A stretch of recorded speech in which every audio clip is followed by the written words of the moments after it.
Oh my God, you guys, that is friggin' amazing and worth every one of the $35. Do it.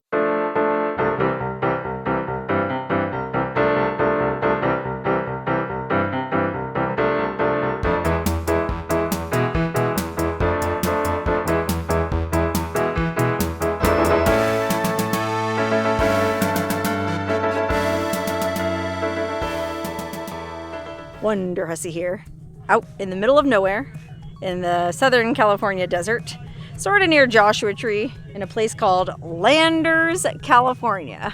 Now Landers is famous for being home to one major quirky tourist attraction, the Integratron.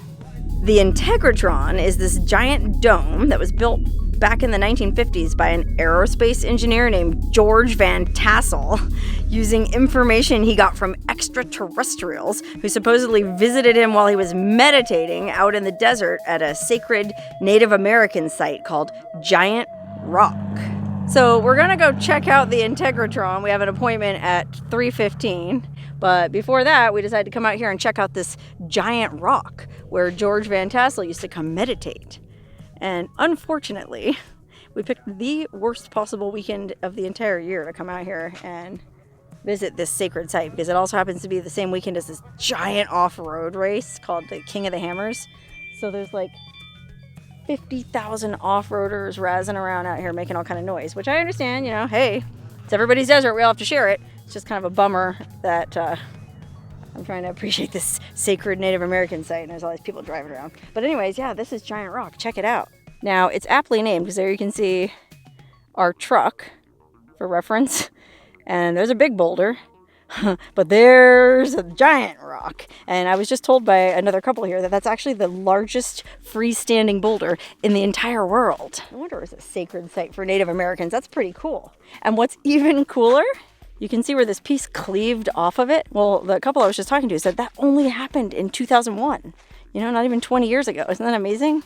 But can you imagine being here when that thing cracked off and fell off? You know what I mean? Talk about a yikes moment. That thing must have made an incredible noise when it came crashing down off of there.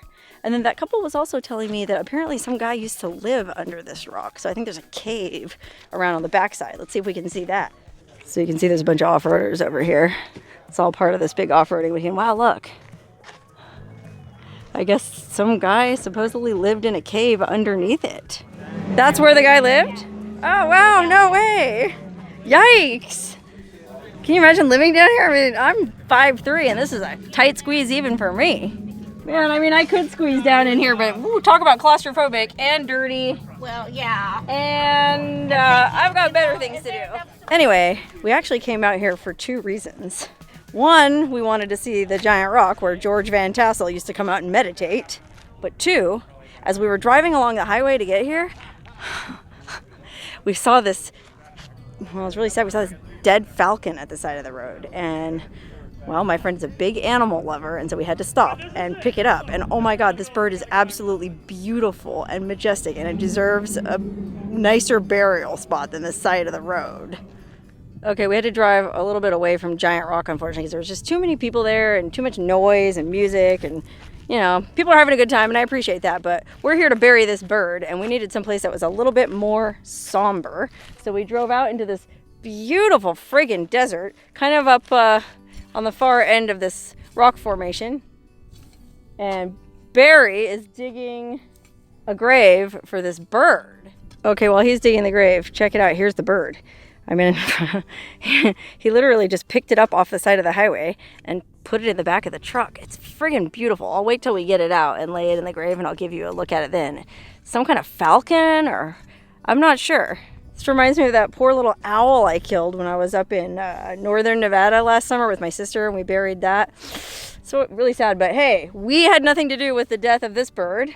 We were just driving down the highway and happened to, well, I didn't even see it. Barry here has an eye. He's an animal lover. He has an eye for these things. And anytime he passes a dead animal on the road, he at least tries to stop and pull it off to the side and put it under a bush or something so it doesn't just get squashed. This is an amazing bird of prey. Oh, wow. Look how big it is. Oh, no. Oh. Beautiful. Aww. I think it's a falcon. Well, what's on its head, though? Bit of its brain. Oh gosh, oh no, look at his little face. Oh, oh, poor little feller. Oh wow, look. So, oh gosh, sorry about my shadow. The light's all friggin' wonky. Holy moly, look at his talons. Oh wow, oh my gosh. I wish I could keep one of its feet, kind of. Oh my god, like a talisman. Oh, look at that. That's a big bird. How much do you figure that weighed? 5 or 6 pounds. 5 or 6 pounds. That's good eating. Oh, wait a minute. Oh, well, that's very kind of you, Barry. Barry, I'm really glad you're wearing your religious sandals for this burial. It gives it a veneer of authenticity. All right, I went and got this. I'm trying not to get my shadow in the shot. It's really hard right now, but I went and got a big rock to use as a headstone. And then Barry happened to have these little hippie rocks. So we put one of those on there, and then I made a cross out of creosote branches and put some creosote leaves there. And well, gosh, hopefully the coyotes don't destroy it too soon. Anyway, the guy who built the Integratron, George Van Tassel, was meditating out by Giant Rock one day. It being a sacred place for Native Americans, I guess it has some special energy, so he used to go out there and meditate all the time. And he claimed that in August of 1953, he was contacted telepathically and later in person by space people. Specifically, I think, beings from the planet Venus, who gave him a secret technique to rejuvenate human cell tissue. Cell rejuvenation, okay? Basically, they gave him, well, the secret of longevity, life extension. It's pretty important. So he found this property here that supposedly is on an energy vortex and started building this thing called the Integratron in 1954. So he built this dome-like structure that you can see in the background here using only non-ferromagnetic materials, which I guess has something to do with electromagnetic frequencies. I'm not a science person, but anyway, this whole dome is built out of fiberglass and wood. There's no metal in it whatsoever, which was per the instructions of these aliens from Venus. Well, the way he paid for all this was he ran a UFO convention every year for like 25 years out here, based on his experiences, talking to space aliens. And so he raised a bunch of money that way, and then he also got donations, including, I think, a pretty sizable donation from Howard Hughes, and that's what helped him get the money together to build this thing. Okay, I know nothing about science. I only know that I like weird stuff in the desert. So for this scientific part, I'm just going to read you what I found online.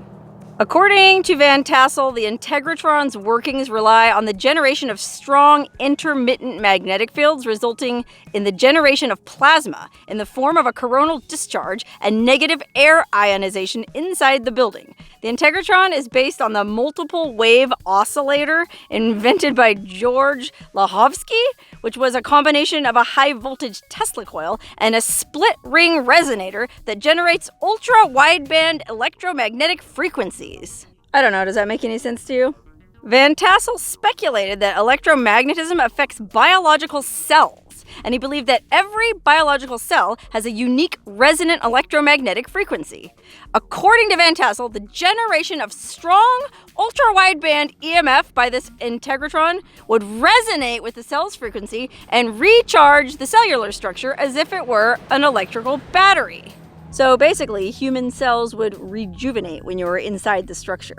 Anyway, the building's construction was finished around 1959, but the device itself, the actual Integratron, well, he worked on that for like 25 years, all the way until his sudden death in 1978, and I'm not sure how he died. It just said online that he died suddenly. So he was only about 95% finished with the machine when he died, and the missing component that he hadn't got to yet, the crucial element, was, I guess there was supposed to be an electrical coil snaking around the outside of the dome that when you switched it on, electrified the whole dome. Well, unfortunately, he died before he was able to put that one crucial piece together. So now it's just a giant dome. And I think after his death, it kind of just sat here abandoned or passed through several different owners. No one really did anything with it. It just kind of fell into a state of disrepair until 3 sisters bought it back around, I think, 2001. And unfortunately, these sisters don't seem interested in reviving it as the cell regenerating Integratron. I mean, it's a real shame because all they have to do is put that electrical coil around it and light the place up and we'd all be young forever. But they decided to turn it into a sound bath instead. It's some kind of hippy-dippy new age. Well, I guess because of the fact that it's a dome, it's acoustically perfect inside. So basically, you can pay $35 to go in there, which my friend and I did. I paid for us. We're going to go in there and we get to lay in there for an hour. I think they give you a pillow and blankets, and then they play these like quartz bowls and sounds and tones, and it echoes off the ceiling or something and creates a feeling of calm, which sounds pretty awesome, but it's not quite the same as life extension. I mean, it's really a shame that George Van Tassel didn't have the time to finish wiring the place, because I think his theory was that when he switched it on, it would create 50 million volts of electricity and extend human life like 20 to 50 years. Oh, and by the way, it would also allow for time travel. But unfortunately, George Van Tassel died before he could finish it, and now it's just a sound bath. So we're just going to have to go in and enjoy it for what it is, which does sound pretty cool. Anyway, this place books up pretty far in advance, so I got our tickets a few weeks ago, and our session is at 3:15. It's 2:34 right now. We're supposed to get there like 30 minutes early, so we better head in and find a place to park. But before we go in, check out this plaque. This sign just kind of tells you a little bit. You can pause and read the whole thing if you want, but it just talks about George Van Tassel. Apparently, he based it on the design of Moses' tabernacle, the writings of Nikola Tesla, and telepathic directions from extraterrestrials. Okay, I guess I'm gonna get back in the truck and go in and see what kind of hippy-dippy craziness is going on in this dome now. In fact, I'm wearing the perfect shirt for this today. I don't know if you'll be able to see, but it's got a picture of Ronald Reagan on it. He's making a face like he smells something unpleasant. He's got a patriotic tie, and it says, "I smell hippies." And boy howdy, if you ever were gonna smell hippies, it'd be at a place like this. Okay, I guess I'm just gonna shoot video until they tell me to stop, but I have to go check in here. There's a gift shop, and oh, it says quiet, please. Okay, wow, here's the gift shop, and they've got all kinds of awesome souvenirs, crystals. Oh wow, look. Every single crystal in this gift shop has been charged through multiple sound baths in the Integratron. Wow, this building is cool because it's a dome too, look. Even the gift shop is a dome. Man, they have so many awesome shirts that it's hard to pick. I like this one though. Racerback tank. $22 plus tax. Oh wow, that's totally reasonable. I'm totally gonna get one of those after we're done. UFO convention. Oh, that must be from when Van Tassel used to run his UFO convention. Cool. Okay, so that was the gift shop, those two domes. There's the actual Integratron, which the gate is closed because they're doing a sound bath. Interrupt their sound bath. Oh wow, look at this awesome fountain. Oh, I love this. It's old wheelbarrows. How clever. And an old gas can. Oh, fun. Oh wow, look, it's the hood of an old VW Beetle. With a faucet coming out of it. That is so cool. What a great fountain. And then I guess here people just write what they're grateful for, where they're from and whatnot, you know, that kind of hippie stuff. I don't see the chalk, so I can't add my own, unfortunately. Here's just kind of a really beautiful, quiet courtyard. Oh, look at that awesome fire pit in the middle. And there's another little like conversation fire pit here. Wow, this place is friggin' amazing. Look at these cactus, this little cactus Virgin Mary. Oh, Our Lady of the Desert. It's a hippie cornhole game. I'm covered in like cool stickers. Oh, so, man, I love this place already. A lot of hipsters here, though. LA art hipsters. Beware. You know, this is the kind of place my sister and I want to eventually have. We're trying to buy land together out in the desert somewhere and then just have like a, well, you know, kind of a free-form gathering place like this. It's a pipe dream, but hey, it might happen someday. Maybe after I get out of this healing sound bath, I'll be rejuvenated with energy and I'll have the strength and the vision to find my dream. Oh, look at all these hammocks. Wow. Oh, Hammock Village.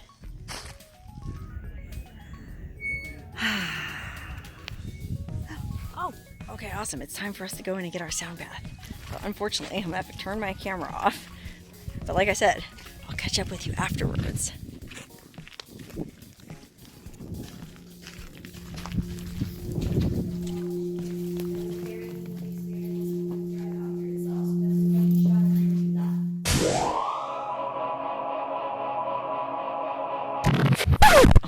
OMG.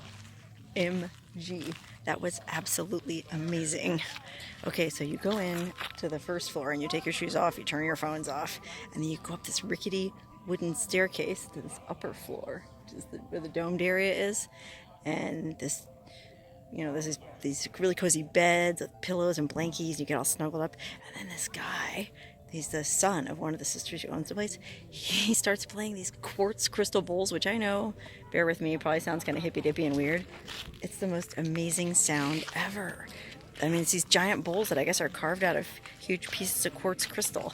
And if you've ever seen somebody play glasses full of water, you know that sound? Like, it's a very haunting, ethereal sound. Well, that's what it's like, but like on steroids.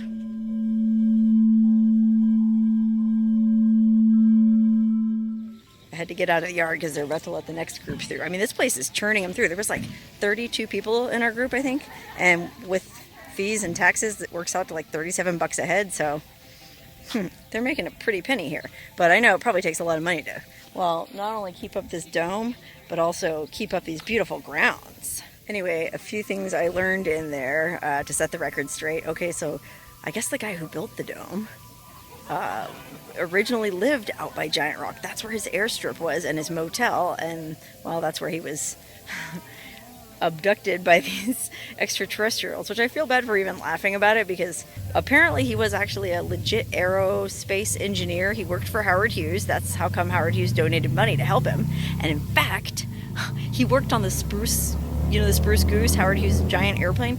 Well, the wood in there, in that Integratron, was even from this, I think it was the same wood used to build the Spruce Goose. So he was like pretty good buddies with Howard Hughes. And the fact that no metal was used in the building of that dome, it didn't occur to me to even think about it, but that means there's no nails or screws. All of that building is held together with wooden dowels. How amazing is that? And then the dome itself, those really beautiful curved pieces of wood, they're somehow held in place by this giant concrete ring at the top. Oh gosh, I don't understand architecture, but that's got to be pretty amazing. As a matter of fact, there was only one piece of metal designed to be in the entire dome, and it happened to be right over where I was laying, and that was somehow where the energy was supposed to come in and heal you or something on that one piece of metal, I guess. And another thing I didn't realize earlier is, if you look around the exterior of the building, there's those weird red dots. Well, those are like, I think those are made out of metal too. The red things are like caps on the end of these metal rods, and that whole ring was meant to rotate around the building, and it had something to do with distributing the electromagnetic energy or whatever, if it had been completed as it was originally supposed to have been. Man, now I'm like triply disappointed that he died early before finishing this thing, because oh my god, like the way they described it, how it was supposed to have been, sounded incredible. And boy, I believe it could add years onto your life. I mean, even just laying there in that sound bath, hearing the vibrations on those crystal bowls, I feel like I'm like 5 years younger already. In fact, I feel like going into the gift shop and spending some money.